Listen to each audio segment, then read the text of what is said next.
பரிதாரத்தை பூசிக்கொள்ள தன்னால் தன்னலமறிந்து தமிழுக்கு தலைவணங்கி தலைவனாய் குடிமன மக்களுக்கு மன்னனாகி குறை கூறாமன் குடிமகனை குறித்திருக்க கொற்றவன் வந்தார் என்று அதே போன்று இந்த முட்டுத்துறை கிராமத்திலே ஏழ்மன குடும்பத்தில் மகனாக பிறந்து ராஜா என்ற பெயர் நான் சிறப்பாக வாழ்ந்து கொண்டு வருகிறேன். நான் சென்னையுடைய காதலி ரோஜாவை பார்க்க வேண்டும். ரோஜா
சரஸ்வதிக்கு வணக்கங்கள் போல முட்டத்தூர் கிராமத்திலே ஏழ்மையான குடும்பத்தில் பிறந்து வேலாய்க்கு மகளாக ரோஜா என்று பெறுவதற்கு தாய் வார்த்தை கேட்டு அயல்நாடு வந்து பட்டப்படிப்புல முடிச்சு விட்டோம். தாயக செல்ல வேண்டும்.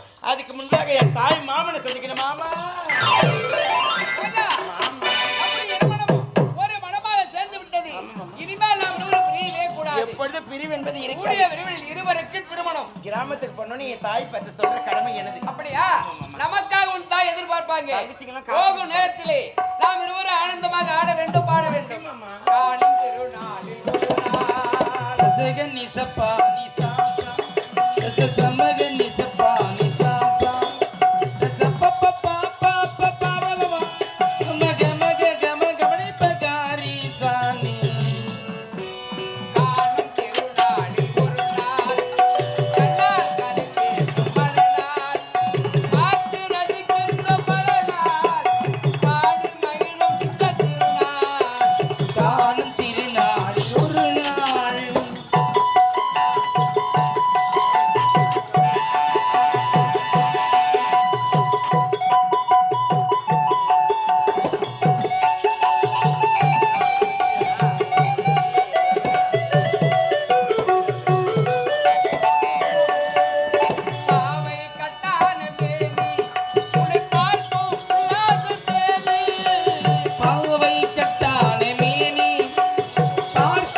ரோசாவே